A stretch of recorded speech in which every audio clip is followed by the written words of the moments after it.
So you're thinking about moving to Lebanon, Indiana, or even Whitestown, Indiana, since they are so close together. Well, today we're gonna go ahead and take you guys on a tour of Lebanon and Whitestown so you can see what each city is like and kind of compare them. So stick around and find out everything there is to know about Whitestown and Lebanon, Indiana.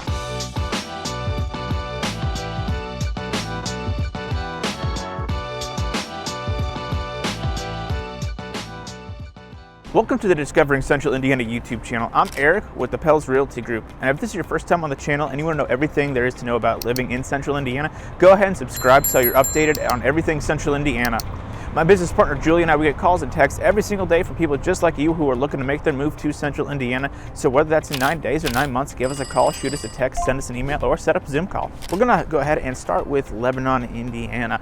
Lebanon is gonna be 28 miles away from Indianapolis and just over 30 miles from the Indianapolis International Airport. Lebanon was founded in 1830 and later became the Boone County seat in 1832. Adam French, one of the first commissioners here in Lebanon, was tasked with naming the city, and he chose the name Lebanon because he saw a cluster of hickory trees that reminded him of the cedars of Lebanon, which is also a biblical reference.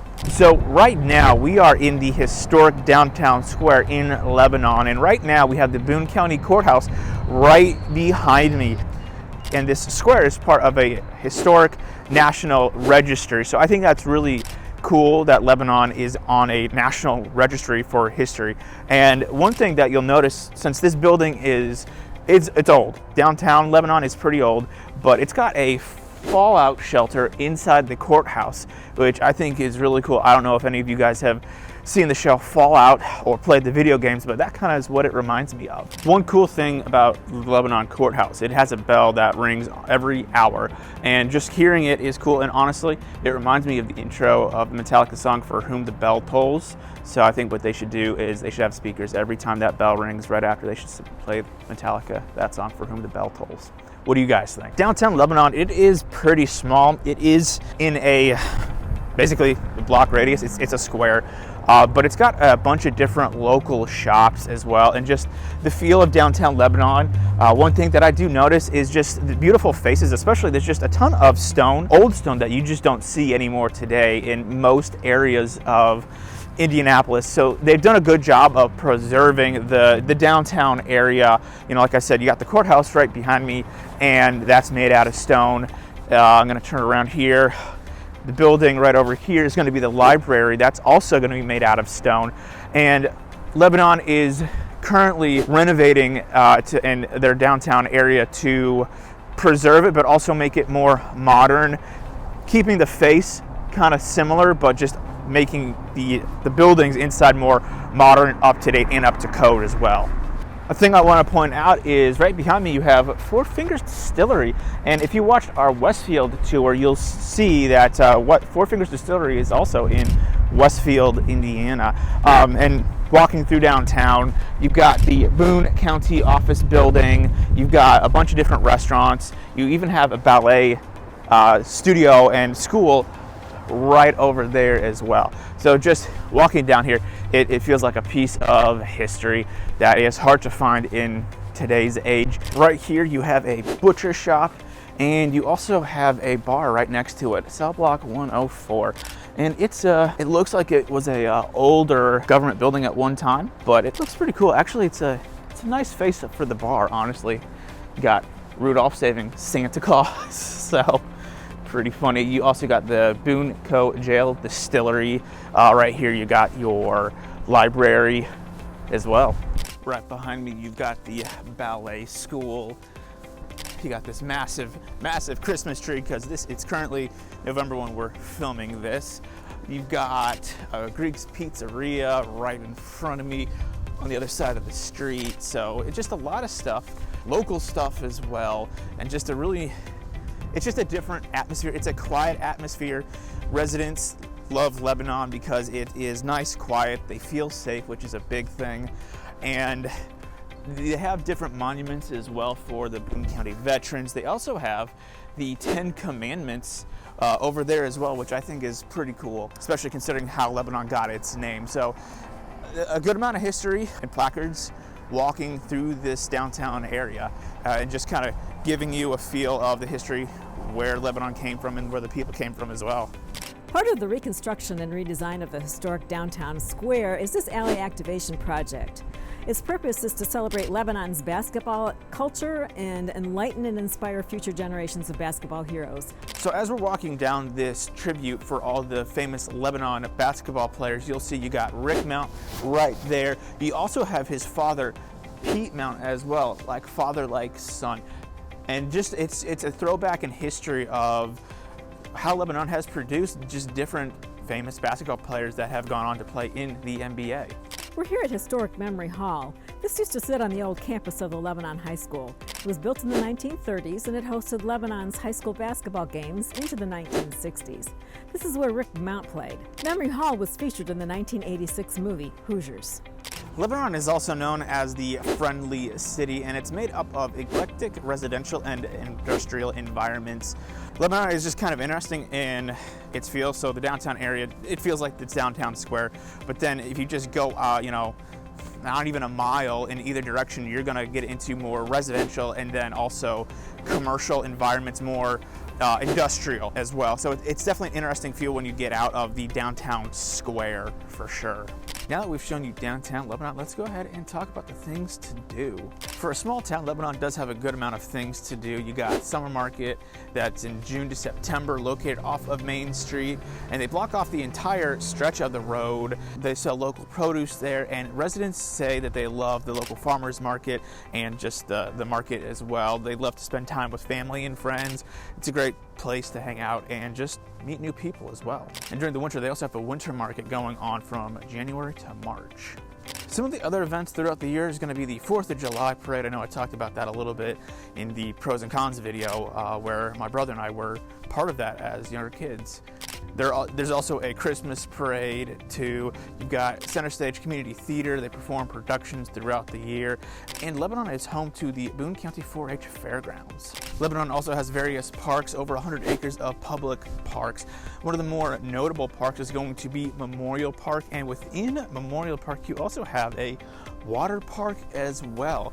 It's called Seashore Water Park, and during the spring and summer it's a great place for families to go to have a lot of fun. It's highly rated by the residents. They love it. It's got water slides, a lazy river, and pools as well. So it's a great place to just go during the summer, have fun with your family and relax during the weekend, or take the kids there during the week when they're out of school. We're here at the Stone Eater Bike Park, which opened this fall in partnership with the National Interscholastic Cycling Association, or NICA. That is a mouthful. This is a world-class bike park that encompasses 5 miles of all-weather cross-country trails over 110 acres. It's a family-friendly destination for riders of all abilities, from beginners to experts. It provides 4-season riding throughout the year. Now jumping to schools, Lebanon schools have a B+ rating according to niche.com.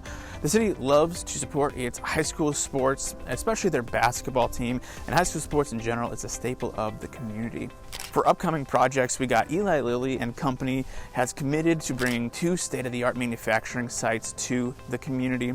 And then you also have the LEAP District. The LEAP District is going to be 9,000 plus acres of manufacturing, research and development, and corporate campuses too. It has leading biotech, pharmaceutical, and life science companies as well, and it's going to be the home of Cummins, Alcanto, and Eli Lilly, like I said before. Now we are in Whitestown, just northwest of Lebanon. Whitestown was established in 1851, and then it was named after Albert S. White.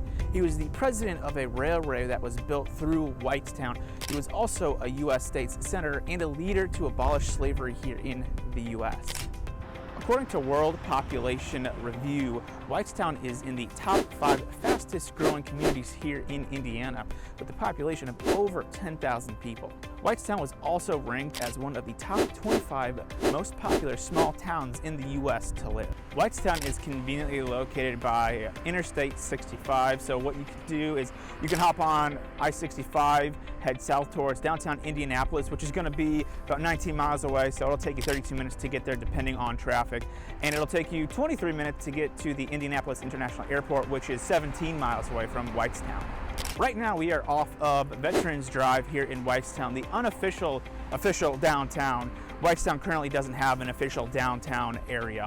I'm next to the municipal complex that holds varying services for the city of Whitestown. The police department is also within the municipal complex, and you can also hold events throughout the year in the municipal complex because they have an area for public events too. And the unofficial downtown of Whitestown, it's very small. It's pretty much just a little strip of restaurants. You got a Meijer, you also have a Lowe's, you got restaurants like Texas Margarita, Chick-fil-A, you got a coffee shop, it's Starbucks. Not many local restaurants right in this stretch off of Veterans Way and Whitestown Parkway, but that will hopefully change soon. Whitestown is a combination of commercial and residential areas. Most of the commercial areas in Whitestown are going to be mainly fulfillment centers, and Amazon is also a pretty big employer of people here in Whitestown since they have a massive fulfillment center. You can see behind me just how busy this area of Whitestown is, just because it is the main area for shopping and eating out restaurants. It is currently around 4 p.m. and you just have a ton of traffic. Whitestown has 4 major parks. Some of the more notable would be the Anson Acres. This hosts the Viking Festival in April. This is a very family-friendly 3-day event where you can watch reenactments of Viking battles. The kids can unleash their inner Viking by conquering inflatables. And for those of you who like to throw things, there's a keg toss and iron toss competition for the adults. Right now we're here at Main Street Park that offers tennis, basketball, and pickleball courts, a splash pad for the kids in the summer, and a sledding hill in the winter. There's also Gateway Park that offers playgrounds and fitness trails. Lastly is the Big Four Trail. This was previously known as the Farm Heritage Trail. This is a mixed-use trail that runs 3 miles through Whitestown. Once completed, the Big Four Trail will span a total of 50 miles connecting Zionsville, Whitestown, Lebanon, and beyond. Whitestown holds numerous events throughout the year. Some of those events are going to be the Whitestown Farmers Market. That's off of Main Street. That goes from June to August. You also have the Whitestown Winter Market in the Whitestown Recreation Center. You can get different baked goods, treats, deli foods at the Winter Market. And that Winter Market goes from December to March. In August, you got the Brew Fest. That's held at the Municipal Complex. That's a mixture of Indiana breweries, wineries, and distilleries. Got live music, food vendors, a keg toss competition, so you can really show your strength off there. During Christmas time, you have Santa's Workshop at the Main Street Park, where you can get pictures with Santa Claus, the Grinch, and the Coca-Cola Bear, and it runs each Saturday beginning after Thanksgiving all the way up until Christmas time. And last but not least, you have Merry at Main. It's a holiday market that features handcrafted items, baked goods, and more. And you can also get pictures with reindeer from the North Pole and a special guest, the Grinch. Now let's talk a little bit about the schools here in Whitestown. And the interesting thing is, it's actually part of the Lebanon school system, but the southeastern part of Whitestown, that's in Eagle Township, is part of the Zionsville School District. So that's just like a little finger that sticks out that is part of the Zionsville School District. And when we were researching for this video, I came across a little form from Zionsville saying that it's been that way for such a long time and it can be an absolute pain to change it. So those are their words, not mine. So that was a tour of Whitestown, Indiana and Lebanon, Indiana. Go ahead and comment below. Let us know what you thought of each city. There's definitely more to talk about right now when it comes to Lebanon, the downtown, even though it's small, and the Leap District. And we'll keep you guys updated on that Leap District when we get more information. And with Whitestown, unfortunately, there's just not as much to talk about because it's a smaller town. It doesn't officially have a downtown area, but at the same time, it has a lot of growth too. So we're gonna keep you guys updated on all the growth and everything that comes to these cities. And if you're looking to move in 9 days or 9 months, give us a call, shoot us a text, send us an email, or set up a Zoom call.